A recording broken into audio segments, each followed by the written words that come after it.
Bueno, primero, muchas gracias por contar conmigo, con nosotros. Mi nombre es Pablo Linares Clemente, soy presidente de una asociación que no debería existir, que es la Asociación para la Defensa del Valle de los Caídos. Y digo que no debería existir, puesto que tenga que existir en España una asociación en defensa de un monumento, sea cual sea, no quiere decir mucho en favor de este país como tal. Soy orgulloso nieto de un trabajador republicano del Valle de los Caídos. Mi abuelo Antonio Clemente estuvo trabajando en este lugar, él estuvo como obrero libre y siempre contaba a sus nietos las batallitas del abuelo en la construcción del valle, y yo siempre le escuchaba muy atentamente porque lo que nos contaba me encantaba. Y luego pues llevo toda la vida, o gran parte de mi vida, investigando cómo fue la construcción de este extraordinario conjunto monumental como es el Valle de los Caídos.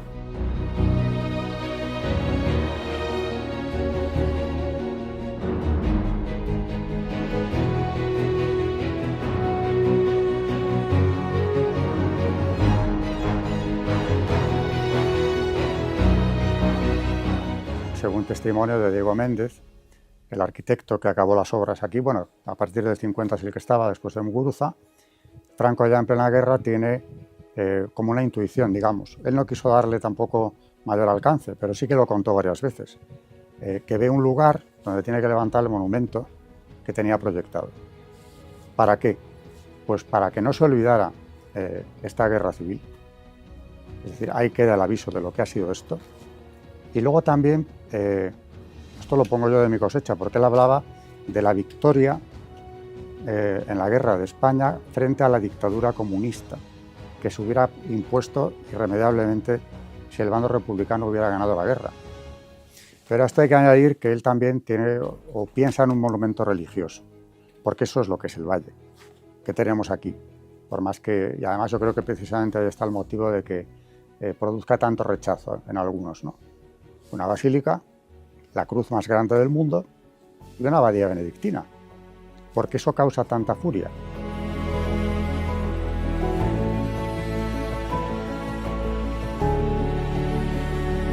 El fundador del monumento, el jefe del Estado, el general Francisco Franco, el que durante incluso los últimos meses de la guerra ya puso de manifiesto a sus colaboradores más allegados que él tenía la necesidad, él llegó a decir necesidad casi física, de construir un lugar coronado por una gran cruz que sirviera de hermanamiento y que sirviera como lugar de paz y reconciliación entre los dos bandos contendientes, y bajo el cual en un templo religioso pues pudieran enterrar a los caídos de ambos bandos. Él tenía, y son palabras suyas, la necesidad de construir un lugar de hermanamiento, paz, reconciliación y concordia bajo los brazos pacificadores del, por otra parte, máximo símbolo de reconciliación como es la cruz.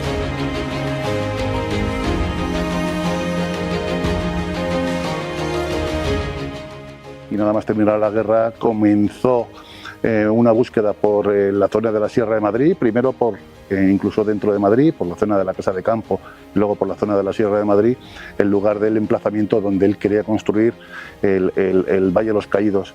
De hecho, fue la primera vez que se reconoce la denominación de Valle de los Caídos, fue nada más terminar la guerra.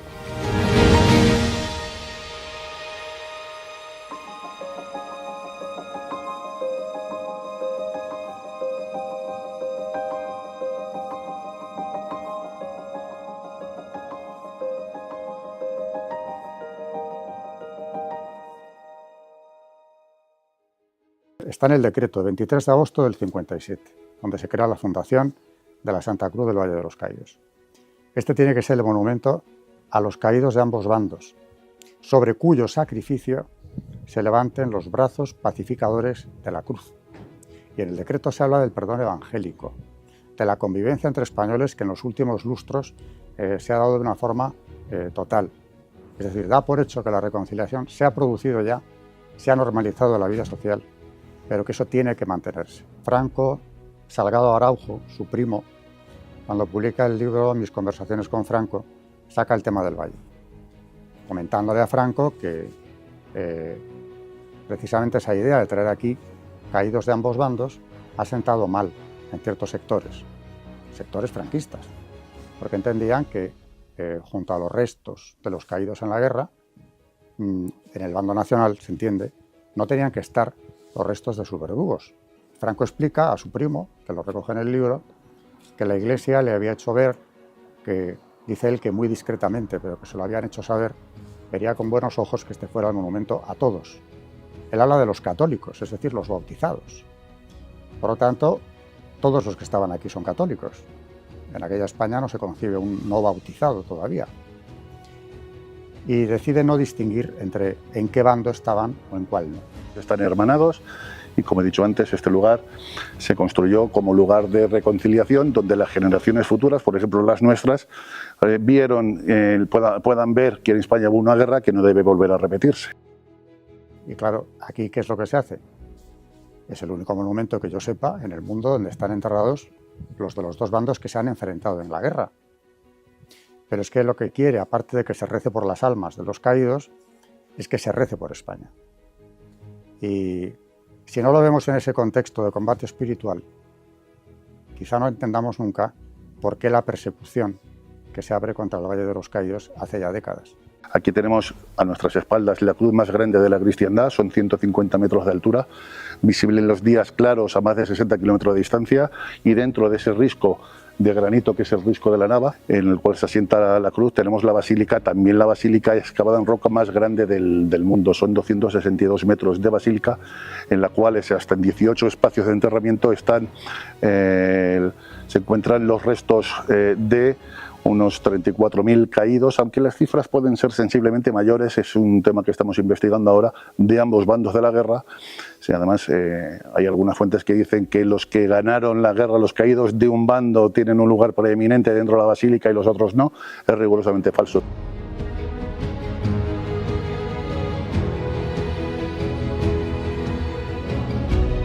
Este valle, que también tiene una historia luctuosa, puesto que los propietarios de esta finca, la finca del Pinar de Cuelgamuros, donde nos encontramos en estos momentos, la familia fue masacrada directamente por esos tan democráticos milicianos que había en Madrid, gobernando las checas. Esta finca era propiedad de los marqueses de Padierna y Villa Padierna, y esta finca era una finca de pastos, era una finca de pastoreo, de ganado, y era un monte absolutamente pelado. De hecho, como lo conocemos ahora, con este gran manto de árboles y tal, fue repoblación durante la construcción del valle. Cuando Franco y el general Moscardó acceden a este lugar por la parte que linda con el municipio de Guadarrama, vieron este fondo de saco natural que se creaba aquí, vieron el risco de la Nava que tenemos aquí en nuestras espaldas y decidieron que iba a ser un lugar extraordinario para la construcción de lo que querían hacer aquí, y aquí lo tenemos el resultado.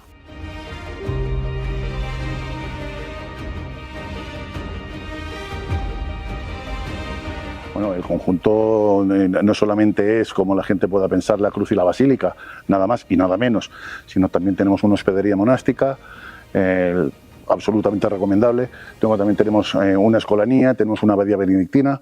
Es un conjunto monumental sin precedentes en la historia de la arquitectura contemporánea por entonces, y un lugar de obligada visita, no solamente desde el punto de vista religioso, desde el punto de vista del culto, sino también desde el punto de vista del turismo. Desde el punto de vista ecológico, estamos enclavados en un sitio absolutamente privilegiado dentro de todos estos ámbitos.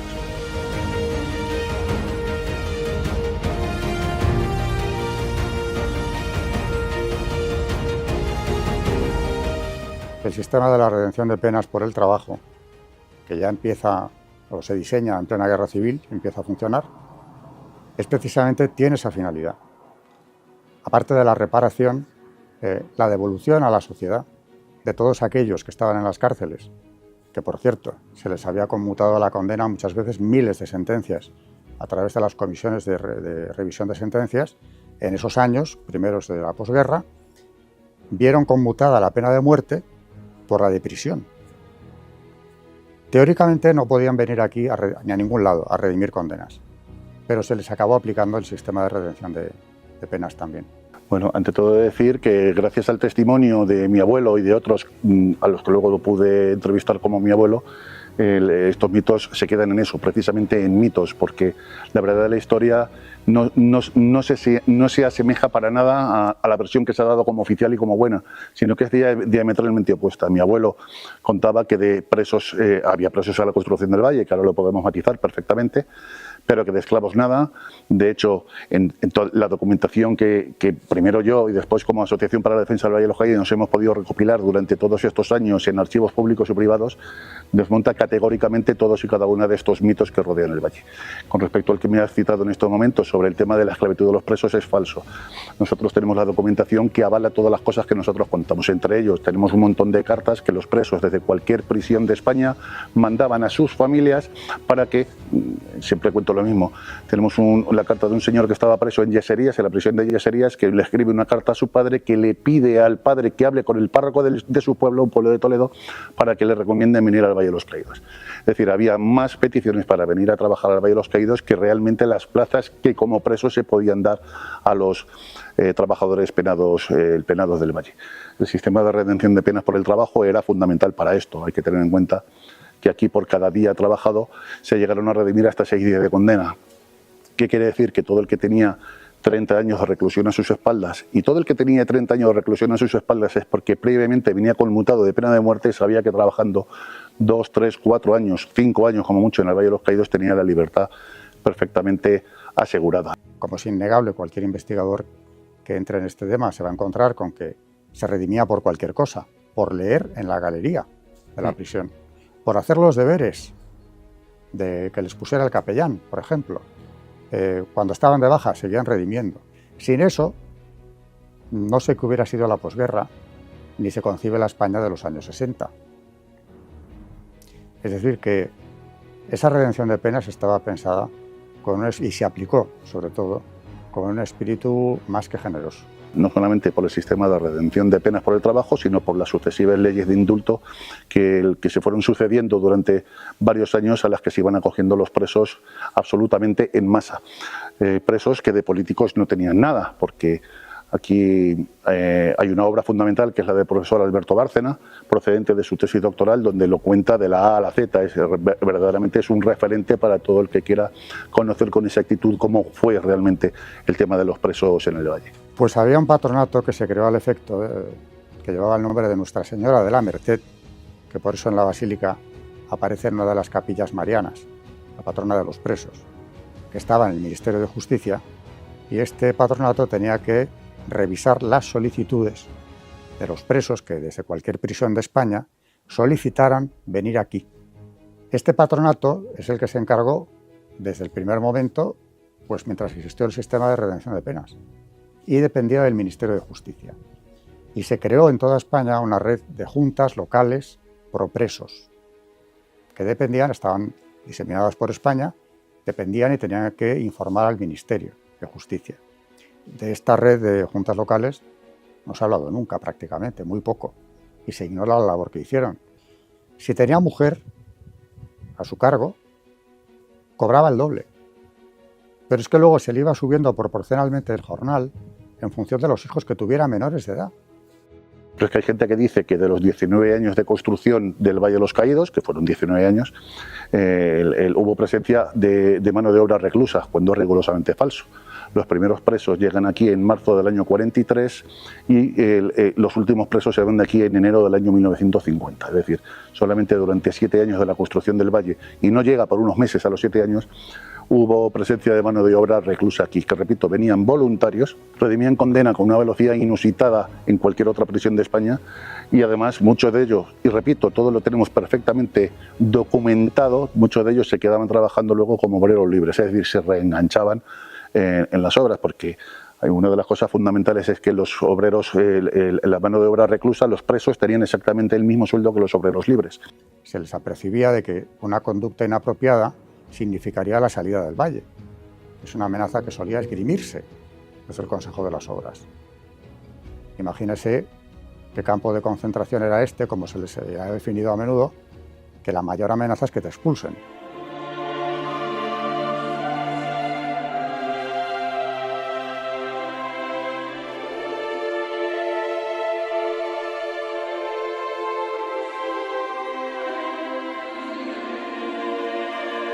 ¿Cuántos hubo? Pues como digo, el porcentaje suele ser más o menos de la mitad. La mitad son libres, la otra no.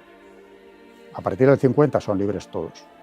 Por ejemplo, para el tema de los muertos en la construcción del valle tenemos una figura documental que es el doctor Ángel Lausín. El doctor Ángel Lausín fue el presidente del Comité Rojo de Aravaca durante la guerra, condenado a muerte y después conmutado, que fue el que dejó, gracias a Dios, dejó el testimonio de los fallecidos que hubo por accidente laboral aquí en las obras del Valle de los Caídos. Tenemos documentados aproximadamente entre 25 o 30 fallecimientos durante la construcción del valle, de los cuales achacables a accidente laboral durante las obras solamente son unos 14, de los cuales 3 únicamente fueron presos. Con lo cual la historia, como verán, no es como nos lo han querido contar, una tradición oral repetida machaconamente de generación en generación con el único fin de ir en contra de este lugar, sino que no solamente no se asemeja, sino que es, como he dicho antes, diametralmente opuesta. La historia no es como nos lo han contado. Y el aliciente también para muchos es que aquí hubo un buen número de presos que trajeron a sus familias. Y claro, aquí aparte de otra ventaja, había una escuela y era obligatorio escolarizar a los niños. Es más, hay una circular del regidor del Valle, don Faustino de la Banda, haciendo saber a las empresas que deben controlar la asistencia a clase de los niños que estaban aquí viviendo, porque los padres que no los llevaran a la escuela, nuevamente surge la amenaza, serían expulsados. Aquí hubo niños en acogida, de presos que se traían sobrinos, por ejemplo, a vivir aquí, para reducir las cargas que tenían sus hermanos. Y en el año 50 se destapó que era un lugar de veraneo. A mí ese documento me llamó mucho la atención y pensé que era una atrocidad que había utilizado esa expresión el regidor del Valle cuando dice que el Valle, textualmente, no es un punto de veraneo. Pensé qué barbaridad decirles esto a los trabajadores del Valle. Bueno, eso es algo que a mí me llamó mucho la atención, este documento y todos los que van grapados a él, las cartas de los trabajadores, porque efectivamente, ¿qué abuelo querría traer a sus nietos a un campo tipo Mauthausen? Pues nadie hubiera querido, verano tras verano. Y un abuelo dice que por el calor de Madrid los trae todos los años.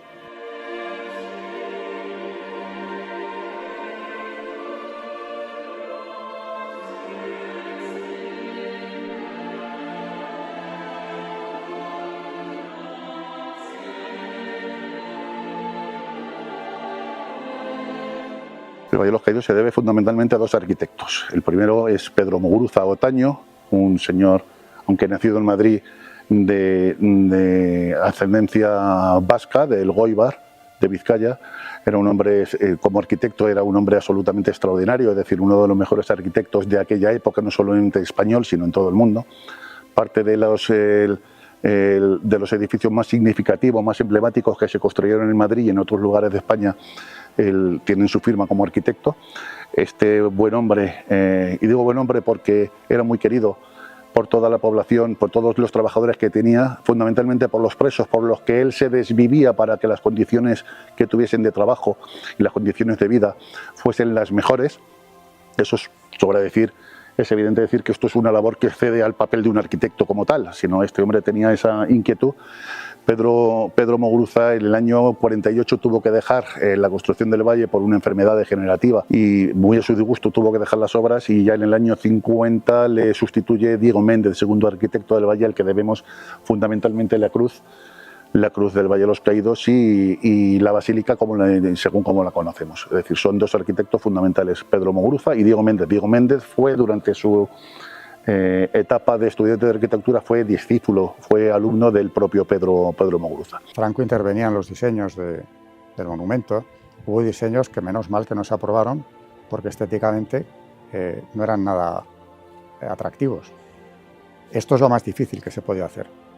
La cruz con los brazos exentos, porque hay un proyecto que es un edificio que sí tiene forma de cruz, pero los brazos están sostenidos en el edificio. Esto no, como se ve. Y se le dio muchas vueltas a la cuestión. Y finalmente hubo que utilizar un método industrial, como si fuera uno de los altos hornos, y con una estructura metálica ir construyendo. Es decir, que lo que vemos aquí es una obra muy excepcional, no en España, en el mundo entero. Es la cruz más alta, por otro lado. Franco, por cierto, venía a ver las obras de vez en cuando y sacaba fotos de la cruz. Esto ya es con Diego Méndez. Y cuando uno de los ingenieros que estaban aquí se ofreció a hacer las fotos él, de hecho hay un archivo fotográfico que conserva las fotos, las de Franco no sabemos dónde irían a parar, yo por lo menos no lo sé, pero él le contestó al ingeniero en cuestión, en plena construcción de la cruz, que no, que él sabía muy bien qué ángulos quería captar, porque así, contestó, cuando sea destruida, si lo llega a ser, se podrá reconstruir más tarde. Estamos en estos momentos en la explanada que hay delante de lo que es la hospedería. A nuestra espalda, no sé si se verá en cámara, el edificio que tenemos exactamente detrás es la Escolanía y el otro edificio que está simétrico al otro lado es la Abadía. En un principio, lo que hoy es la hospedería iba a ser el monasterio. Lo que pasa es que el primer abad benedictino, Fray Justo Pérez Urbel, le dijo a Franco, y creo que tenía razón, que los días de invierno tener que atravesar esta explanada para acceder a la basílica por su parte posterior, pues que era en los días de invierno iba a ser duro, ¿no? Aquí donde tenemos estos dos estanques, antes se improvisó un campo de fútbol que yo creo que de unas dimensiones casi oficiales, porque aquí las dimensiones son todo a lo grande, donde el gran Pedro Muguruza, primer arquitecto del Valle, organizaba partidos de fútbol entre los presos y los libres. Y él iba a una parte, él era un gran deportista y muy amante del fútbol, y él iba una parte con los presos y otra parte con los libres. Hay que tener en cuenta, por ejemplo, que el día de San Pablo y San Pedro, 29 de junio, era festivo en la construcción del Valle, en las obras, precisamente en honor a don Pedro Muguruza. Debo contar, si se me permite, una pequeña anécdota que me contaban. Pedro Muguruza muere sin hijos y sus sobrinos, en este caso su sobrina Carmen, me contaba a mí hace años, dice que cuando Pedro Muguruza muere, el 2 de febrero del año 52, en la Capilla Ardiente, en su velatorio, ve la familia que hay un grupo de gente que la familia no conoce, no saben quién es. Esta mujer, sobrina del arquitecto, fue a hablar con ellos, preguntarle, oiga, ¿y ustedes quiénes son? Y eran antiguos presos trabajadores que había tenido Pedro Muguruza en el Valle de los Caídos. Repito que cuando él muere en el año 52, hace ya 2 años que no queda un solo preso trabajando en el Valle, el grupo de presos que ya eran libres, enterados del fallecimiento de don Pedro, fueron al velatorio y pidieron ser los primeros que llevasen la caja de don Pedro Muguruza camino al cementerio. Pero mucho más llamativo que es eso, es que se designase un escultor como Ábalos, que claramente era de izquierdas. El crucifijo, la enorme cruz que está sobre el altar, esa la hace un artista vasco y es policromada por otro, cercano al PNV, por cierto. Cuando se habla de la comunidad religiosa que hay aquí, Franco piensa en los benedictinos, pero quiere traer a los de Montserrat. Y dice que esto tiene que ser el Montserrat de Castilla. O sea que parece claro que él lo que trataba ya en la construcción del monumento era seguir una política integradora y no se detuvo en ver el pasado político o las ideas de los artistas o personas que van a trabajar aquí. Tampoco podía haber buscado otra comunidad y búscale de allí.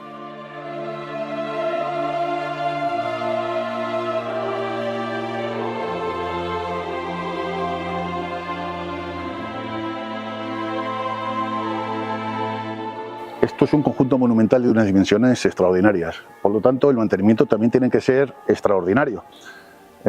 Aparte que bueno, desde el punto de vista económico no tendría que suponer ningún problema que se aportasen aquí lo necesario económicamente hablando para la restauración o conservación del conjunto monumental en sí.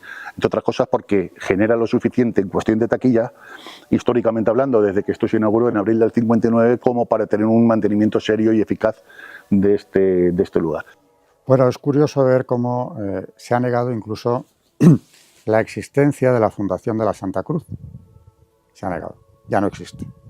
Es algo que quedó supuestamente absorbido por Patrimonio Nacional, que por eso se ha podido hacer con todos los ingresos del Valle de los Caídos, mientras hubo entradas aquí de público que venían simplemente de visita o subían el teleférico de aquí a la base de la cruz.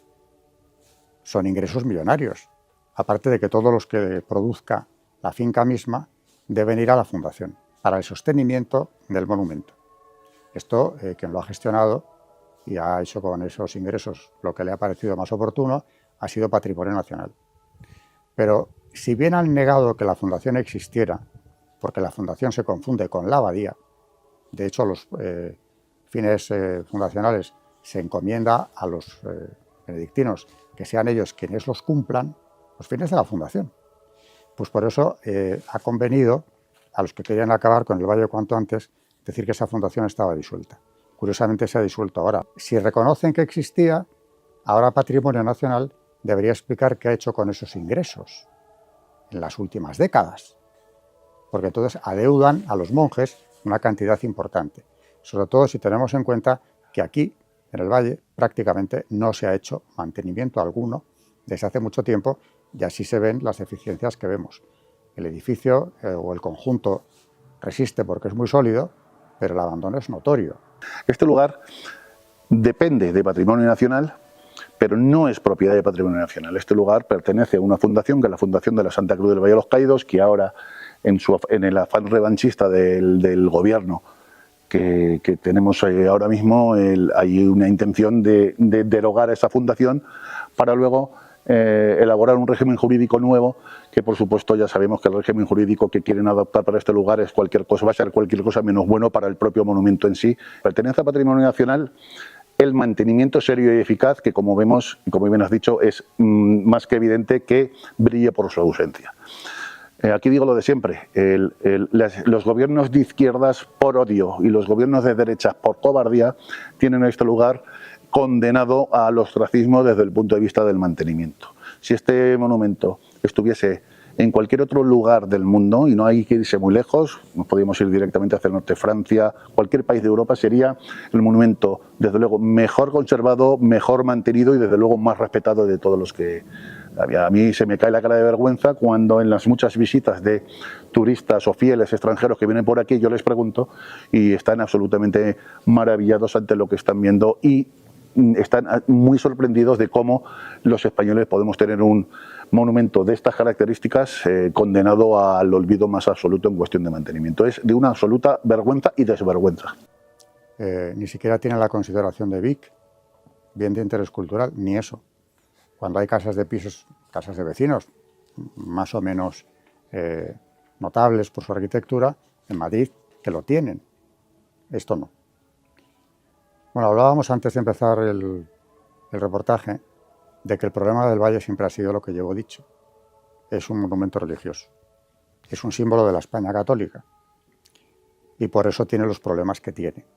Si esto fuera un monumento laico, pongamos por caso, y en vez de una cruz hubiera, por ejemplo, un obelisco, pues no tendríamos ningún problema seguramente en el Valle a día de hoy. Ocurre, y estoy, por desgracia, en el absoluto convencimiento que hay gente que todavía no tiene la más mínima intención de reconciliarse. Y estos son los gobiernos de izquierda que han estado, desde luego, en contra de este lugar por lo que este lugar representa como reconciliación. Aparte hay una cosa todavía que va mucho más allá. Estamos hablando de la cruz, como he dicho en varias veces, más grande de la cristiandad. La sola visión de esta cruz por parte de algunos les repele, les revienta y no pueden soportar su sola visión. Y por tanto, evidentemente, si van contra la cruz de Callosa de Segura, van contra la cruz de cualquier pueblo pequeño de España, ¿cómo no van a ir en contra de la cruz más grande de la cristiandad que está enclavada en el corazón de la Sierra de Guadarrama? Él es el odio por el odio directamente. Sería necesario que el poder público quisiera propiciarlo. Y como digo ahora, con el control de ese patrimonio nacional que tiene el monumento, lo veo muy complicado. Y no solo porque ahora esté Pedro Sánchez en el poder, con todos los enemigos de España coaligados en este momento, ¿no? Lo que llamaba Franco las fuerzas antiespañolas, están todas. No solo por eso, es que el partido mayoritario de la oposición tampoco ha querido defender esto nunca. La Comunidad de Madrid, si quiere, puede catalogar este lugar como bien de interés cultural, puesto que la normativa de la propia Comunidad de Madrid le permite en este momento a Isabel Díaz Ayuso, como presidenta máxima responsable de la comunidad, la catalogación de este lugar como bien de interés cultural. Yo creo que han conseguido estigmatizarlo de tal manera que es posible que todos los políticos políticamente correctos que son la mayoría que hay en España, quisieran implicarse en un relanzamiento del monumento. Y este lavado de cerebro o esta consolidación de la leyenda negra del Valle de los Caídos empieza desde la transición misma. La Comunidad de Madrid no está muy por la labor de hacer algo que sería su responsabilidad y desde luego que salvaría este lugar de los fines destructivos que quieren el gobierno, porque recuerdo que se ha hablado incluso en ámbito parlamentario de la voladura de la cruz. En un país serio y normal, que España no lo es, ese señor, por muy diputado que fuera o por muy senador que fuera, a los 10 minutos tenía que estar delante de un juez respondiendo de esa serie de afirmaciones, pero aquí no pasa nada.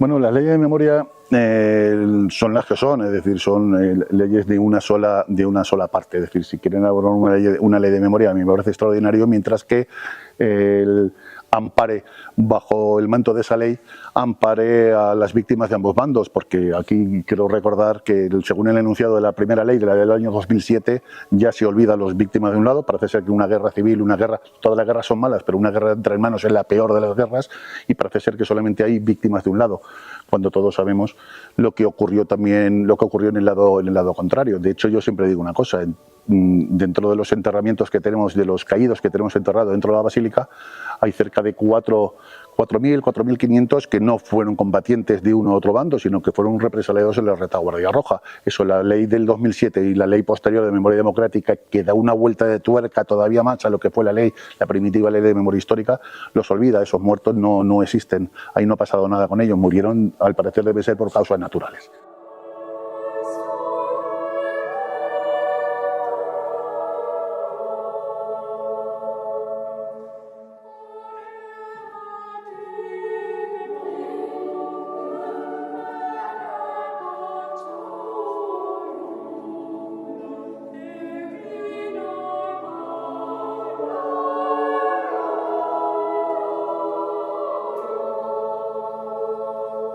Bueno, yo sé lo que estamos haciendo nosotros, la Asociación para la Defensa del Valle de los Caídos, que evidentemente somos una gota en el océano, pero una gota que intenta moverse mucho en ese océano.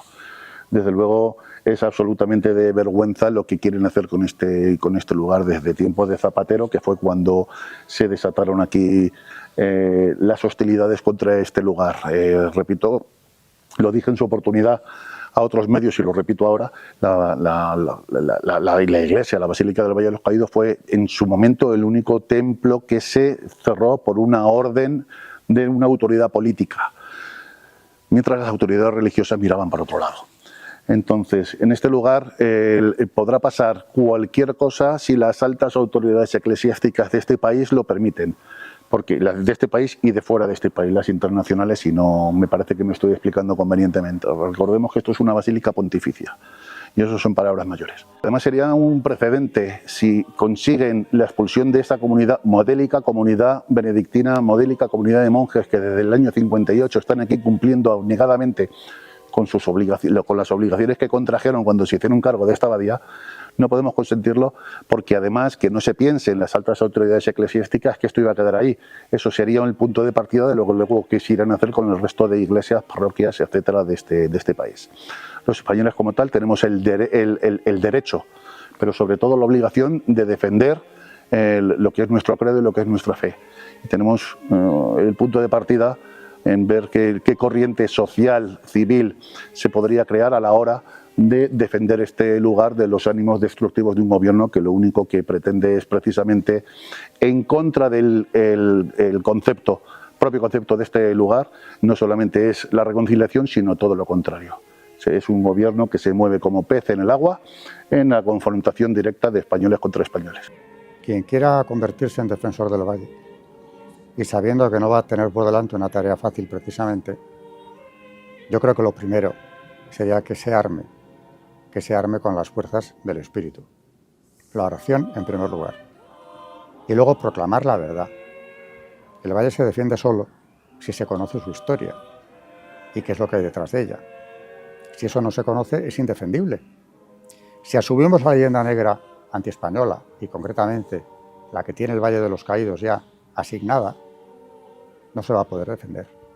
Luego, los que quieran defenderlo, que se informen bien de qué es lo que se ha hecho aquí, por qué se hizo, qué es lo que sigue significando. Sin ese conocimiento no va a ser fácil. Pues hay una cosa fundamental, que es apoyar a la comunidad benedictina, venir aquí sin más ánimo que el ánimo del culto, a los malos, y cuando digo los malos todos me están entendiendo perfectamente, les revienta profundamente que este sea un lugar vivo, y un lugar de defenderlo es venir aquí, conocerlo, venir aquí a participar en el culto de la basílica y a conocer el lugar desde todos sus puntos de vista, desde el religioso, por supuesto, desde el turismo, desde el turista, desde el ecológico, etcétera. Este lugar tiene que ser un lugar vivo. Hay que recordar que este lugar, no hace tantos años, llegaba a tener hasta 1.100.000 visitantes al año. Este lugar es un lugar que desde todos los puntos de vista, sobre todo fundamentalmente el del culto, pero también el turístico, tiene que ser un lugar, seguir siendo un lugar vivo. Que no caigamos en la provocación de otros de los que nos gobiernan, incluso desde la Comunidad de Madrid, de mantenerlo en el estado de mantenimiento que se encuentra. Este es un lugar vivo y hay que venir a conocerlo y a disfrutar de lo que es el valle de todos sus puntos de vista. Y desde luego tener en cuenta también que esto es una basílica y solo el Papa puede conceder ese rango a una iglesia. Esto sigue siendo basílica. Que esto además ha tenido el apoyo de Pío XII, de Juan XXIII, que es quien lo eleva a basílica, a la iglesia del Valle de los Caídos, aparte de regalar el Dignum Crucis, que ahí sigue custodiándose, que Pablo VI incluso, que tiene ya una relación más distante con Franco, al que por cierto Pío XII otorga la Orden del Cristo, la Orden de Cristo. Si esto no se tiene en cuenta, que la propia iglesia se implica en el arranque del valle, en la construcción del arranque del mismo, si no se considera tampoco que en el mundo occidental, cuando se inaugura el monumento, se ve como el monumento a la reconciliación. Y no es que yo lo diga, es que el New York Times, en 1959, mes de abril, primeros de abril, publica un titular histórico que se oculta, pero está ahí, no se puede ocultar, porque ahora con internet es fácil verlo todo, ¿no? Titula New York Times, creo que es el 3 de abril. Franco ofrece el ramo de olivo de la paz al bando que fue derrotado en la guerra civil. La paz. No buscaba otra cosa, porque se ha descrito el valle como un lugar de oprobio para el vencido. Y es todo lo contrario.